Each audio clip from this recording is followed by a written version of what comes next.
Bem-vindos ao ambiente de estudos do MedAula. Entramos em mais um módulo de medicina preventiva, que é o módulo, né? Coisa feia, modo? Não dá, né, doutor Sérgio? Então, que é o módulo, não precisa corrigir não, tá, produção? Pode manter aí, a galera tá em casa. Então, é o seguinte, é um dos módulos, na verdade é o módulo mais cobrado. Você vai olhar as porcentagens lá na apostila, você vai ver que é o módulo mais cobrado, que é a parte de políticas de saúde. E hoje nós vamos colocar aqui a parte de evolução histórica do sistema de saúde brasileiro, a evolução histórica da saúde no Brasil, para você entender como que tudo isso começou, como que era o sistema de saúde brasileiro lá atrás, no começo do século, em 1900, como foi na década de 20, 30, 40, 50, 60, 70, 80, até a criação do SUS.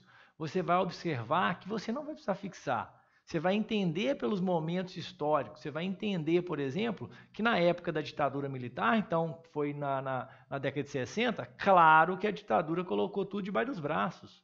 Você vai entender que na época de Getúlio Vargas, então 40, 30, 50, teve o quê? O populismo. O Brasil tinha o populismo, típico dessa época. Então, queria-se trazer a organização do sistema de saúde para dentro do Estado. E antes não tinha. Ok? Então, nós vamos discutir isso. Então, sou o doutor Sérgio, oftalmologista pela Santa Casa e o responsável aqui pela parte de medicina preventiva, tentando facilitar essa vida para vocês. Então, começa a primeira aula, o que devo saber sobre política de saúde. Então, a primeira parte, evolução do sistema de saúde no Brasil, é cobrado, mas não é tanto, ok? Depois, implantação do SUS, aí vem os princípios e por aí vai, isso aí é bastante cobrado.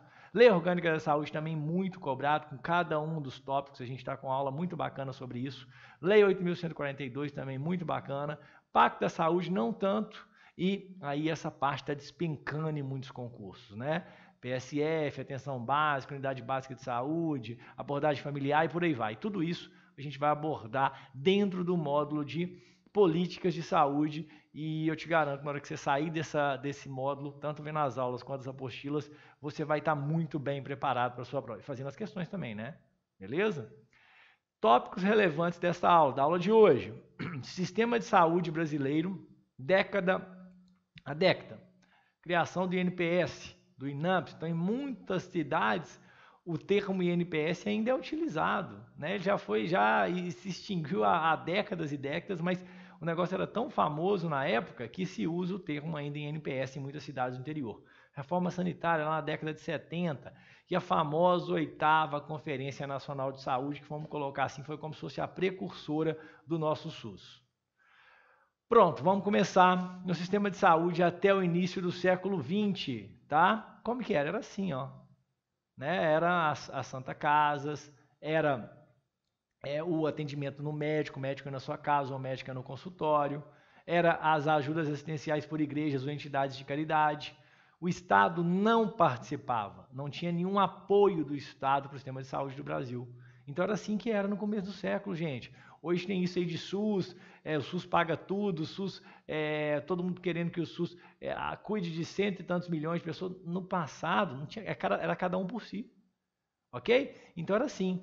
Então, no começo do século lá, né, Afonso Pena, Rodrigo Alves, Hermes da Fonseca, né, presidentes lá do começo do século passado, nenhum, né? Então eu coloquei eles aqui para representar o Estado. O Estado não participava da saúde do brasileiro, não contribuía com nada. Então era entidades de caridade, igreja, era pagando o médico, era a Santa Casas, era assim que funcionava, ok? Então tá aqui Santas Casas, as igrejas, as entidades de saúde e o consultório médico, tá? Então você tinha dinheiro, você pagava o médico, você não tinha dinheiro, você tinha que ir para essas setores de caridade como Santa Casa ou ajuda de igreja por aí. Era assim que funcionava.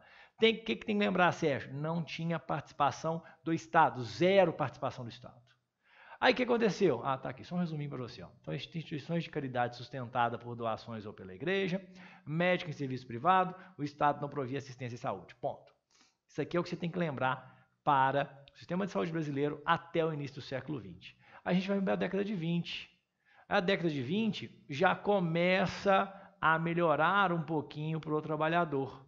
O que acontece? Um tal de Eloy Chaves, tá? Ele é de São Paulo, ele cria, a lei que chamou a Lei Eloy Chaves, para criar os institutos de aposentadorias e pensões, ok?